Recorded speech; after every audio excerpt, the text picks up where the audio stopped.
I feel like Mr. Leo and I have had a strain of relationship. It's not like we fight or we don't speak when we see each other, but there's a friction. Have you tried to talk about it though?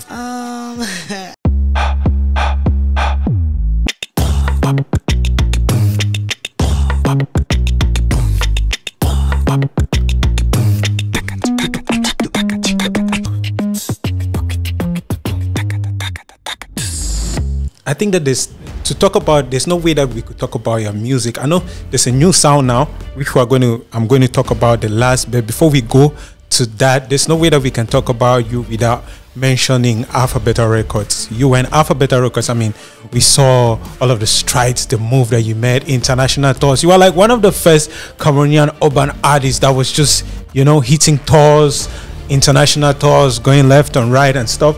And we thought like there was still more coming. And then in 2019, you announced your separation from the label. Yeah. But however, one thing that the internet doesn't know for sure was if this was an amicable separation or there was like a friction that happened while in the label. Anyway, anytime somebody talks about Salatiel, especially when I'm around, of course I'm not saying that to you, but most of the time I tell them, shut up. You know nothing about him, so don't talk about him. And don't even dare to disrespect, to say something funny. That's someone you know nothing about. Okay, how do I know Salatiel? That same school choir. Way back as early as 2007. We were in the choir, and then Salatiel came as the pianist. Everyone in the choir was a singer, and it was like 20 people in the choir, and then almost 17 or something were in high school. And then just about 3 of us were in secondary school, and all of us were in examination classes, O levels, advanced levels, 3 O levels, and then all the rest 17 and more advanced levels. And Salatiel was the only one who was already in the university first year. Mm-hmm. And so he came in just as a pianist, and then he was a singer too all of a sudden, a better singer than lots of the people in the choir, And then that's how, he finally just started directing. And Salatiel and Blessed B pretty much took over, and they were like the main leaders of the choir. And that's how we started. But a year after, we graduated. Graduated as in the majority was in high school and was writing the advanced levels. So after that, the choir had to split because they were going to university, separate ways. And so the choir got dissolved. But since I was still in Boya and Salatiel was schooling in Boya, including Blessed B, that's how the 3 of us, kept hooking up. And that was pretty early. That's as early as 2007. I keep thinking all this while that these stories was surrounded around the university. You guys met in high school? Okay. Salatiel was in the university first year. I met him. Blessed B was almost like one of my gang in school that I would rush to during break and sting some PS, woman. And that's how we all met, and that's how this whole Mr. Leo, Salatiel, and Blessed B vibe started as early as secondary school and high school. And then after that we continued, and a few years after, Salatiel as a pianist started working in the studio, M1 studio, and then Blessed B too started working in another studio in Limbe, and then I had to follow the lead too.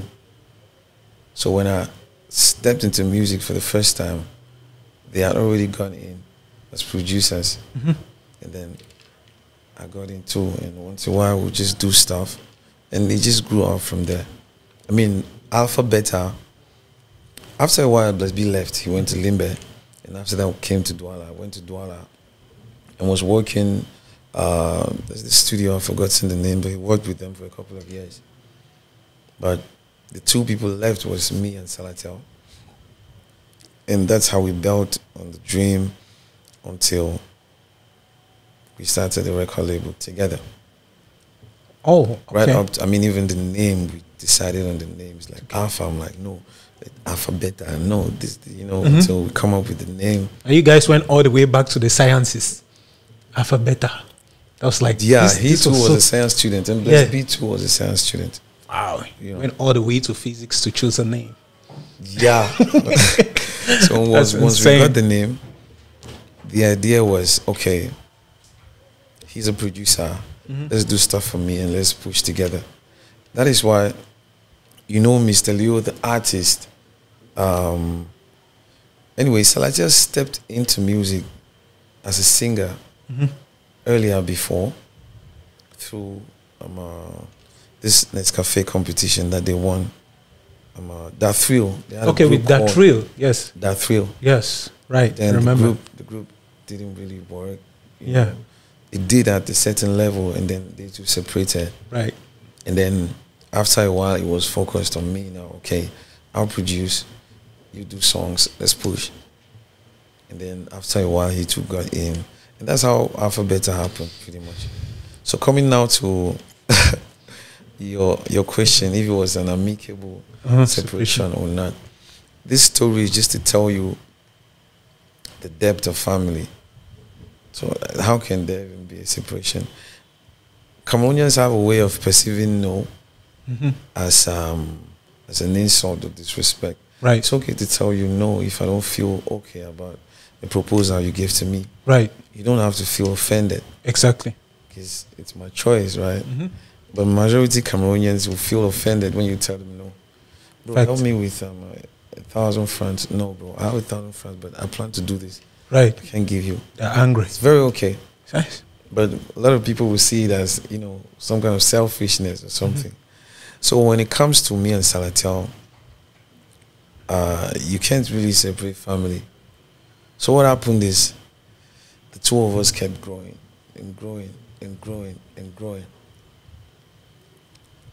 Whether we like or not, it will get to a point where the box cannot contain the two of us. It will be too much energy in one small box. That's true.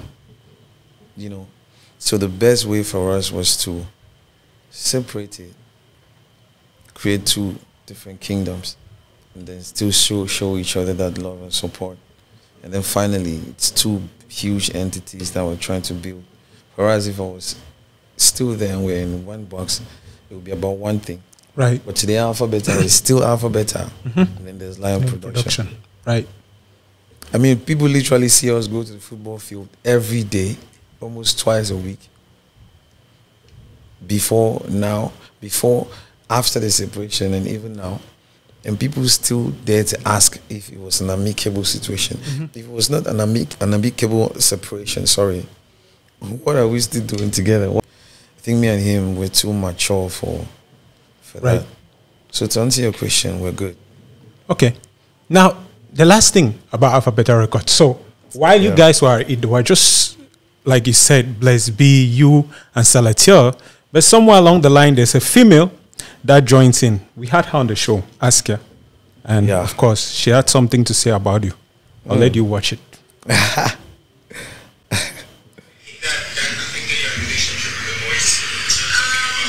I asked her if her relationship, her drug addiction affected the relationship with the boys. And that was... affected your relationship with the boys? I'm talking about those who were in the... A little bit, yes, for Mr. Leo. But for Salatiel and Bless B, it's just meh. It's just, you know, there's no problem there. Salatiel makes beats for me. I don't even pay a single franc, you know. Okay. I go there, he makes beats, he gives me the beats. I go and make songs. There's one song I'm about to drop. I actually have 2 beats from him right now that I'm working on. Wow. Ready to shoot videos for. So I don't feel like we have any problem there, because even after that, he still tried to hook me up to so many shows. Oh, for Most real? of the time I have my money from Salatiel hooking me up to shows, you know, sometimes.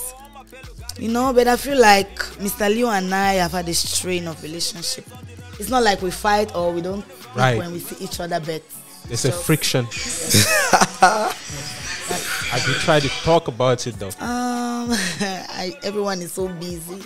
Even if I have to talk about it, how many times do we see in a month? That's right. If I see you one time, I should be excited that I'm seeing you. We have other things to talk about. We are not going to go back to that again. Okay, then I must give her a call after this. What do you think about it? I need her to tell me that straight out, face to face. Do you feel like there was a friction between you two when she left? I know why she's saying that. She's saying that because, anyway, this is what I think.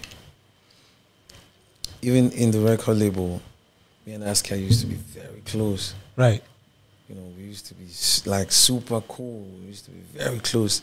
So when all the blah, blah, blah was happening, it affected me. Okay. Right. Oh. As a friend, as family, and then image too. Right. The image is like almost last, but as a friend, as family, we had a different bond, you know. Mm-hmm.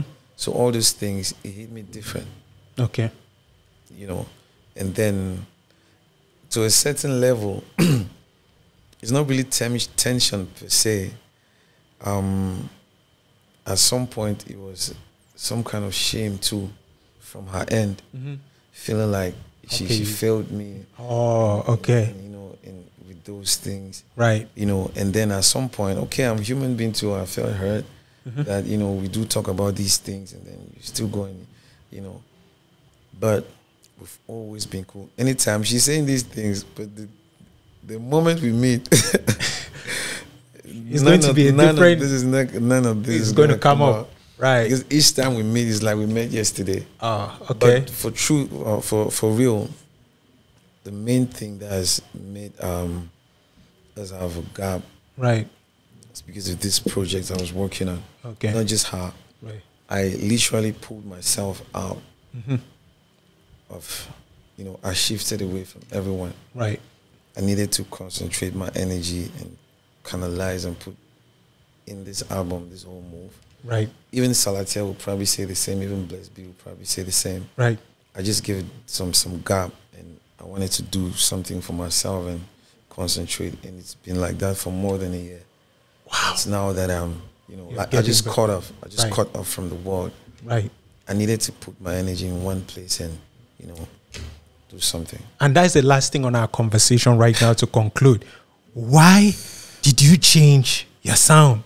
I mean, everybody is, I must confess to you, everybody's like in shock, and the music is so deep. When I listened to the album, I was like, wait, the whole album, live music, entire album. This is not basic, you know, Fruity Loop production. I'm not saying those who use Fruity Loop are basic, but this was like you went all out. I also had one show on the show, and he was explaining to me how you guys stayed in the studio sometime. Days and days. You know, days just creating. What was the trigger? Why did you change your sound when you knew very well your other sound was working? Okay. As a person, right, whatever you're doing, you're hoping to make progress. Right. And people don't dream at the same level. Right. You all could be doing the same thing. You could be in the same line of work. Right. But the level at which each of you dream is not the same. Right. So for somebody who dreams really big, who looks, you know, who sees his or herself really far, for somebody who wants to leave a legacy in whatever they're doing, you would always look for means to step it up. You're never satisfied. You're always looking for another opportunity to build more. You're looking for another opportunity. You're trying to open another door. You're trying to build and build and build and build. And the truth is, it never ends. Fact. It only ends the day you go off this world, right? Right. So, I can tell you for sure that every artist, they have that moment where there's that voice talking inside. Like, don't you think it's time to make a change? Don't you think it's time to try something else? Don't you think it's time to do another thing or open another door? Everyone has that voice after after a couple of years. But the majority give a blind eye to it. The majority neglect it. And I'm just one of those guys who will always listen you know, intuition sometimes it's a virtue if you know how to listen to it. Right. But of course, it comes with risk. And it's not that they don't listen.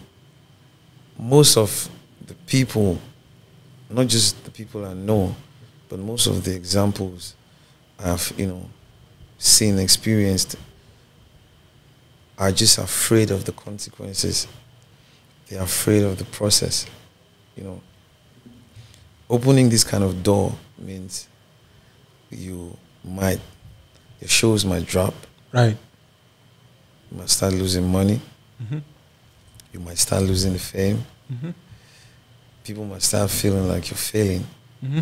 You too might start feeling like you're failing, because it's going to take a slow process. It's never going to be speed. Mm-hmm. Anything that's going to last long comes slowly. Take time. It takes time and grows, right? That process where your graph goes up, and then you have to accept that, okay, I need to try this other direction. Mm-hmm. You take a step back, you come down. Start building again. You start building and going. That graph, that process is what everyone is afraid of, right? Mm-hmm. Because it comes with a lot of stress. It can traumatize you. You're used to the fame, you're used to the money, mm-hmm. you're used to the attention, mm-hmm. and now the attention is going. It's like the attention is going. It's like the fame is going. Mm-hmm. And, the money is going. It can literally frustrate you if you're not mentally very strong. So for me, it's funny, but I love challenges. Like I told you, same faith I had when I started, right? Nobody believed, right. But I knew what I was doing. That's the most interesting part. You need to know what you're doing. Ignorance is not an excuse. Not at all. Nobody owes you that homework. You have to do your homework. Facts. So for me, I took my time to sit down and talk to myself. And funny thing is, it's surprising to a lot of people, because I took this route when I was at the top of my game. Facts. Facts. I mean, like, okay, Mr. Lou is number one. Right. Like, people just gradually see me taking a step back. And, because I saw something bigger. Because it started changing from that guy who's famous to that guy who doesn't just want to exist, mm-hmm. but wants to leave a legacy. Now, you cannot do the same thing and expect different results. Let's start from there. Right. You cannot do the same thing and expect different results.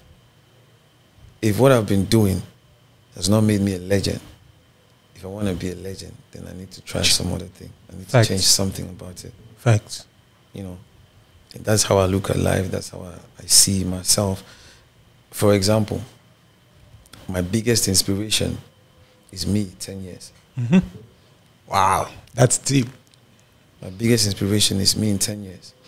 Me in 10 years, it means I have a duty to make sure that every day I paint the perfect picture of that person that I would admire when I get to that point.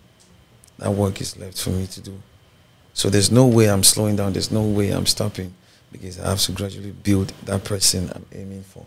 That person, I need to sit down and look tomorrow and beat my chest. And funny thing is, when it comes to that time, my biggest inspiration will be 10 years again.